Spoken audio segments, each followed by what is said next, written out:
anong ginawa mo kanina dito? Bakit umapoy? Hindi ito. Saan galing apoy?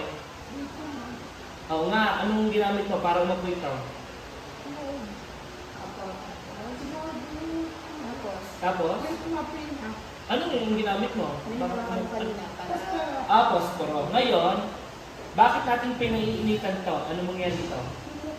Kukulo yung tubig. Tapos ano mangyayari pag kumulo?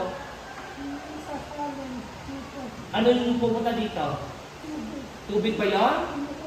Hindi, di ba? Pag ang tubig kumukulo, ano nangyayari? Ano? Buga, yung bumubuga. Ano yon? Tubig pa rin ba yon? Ano na? Usok. Ano sa English yung usok? Hindi, ano nga yun? Ma'am Nina, ano daw yung usok? Anong tawag na? Yung usok. Steam. Tapos pupunta dito. Tapos nasasalin doon. Hindi na panonoorin natin. Tignan natin ha. Sige.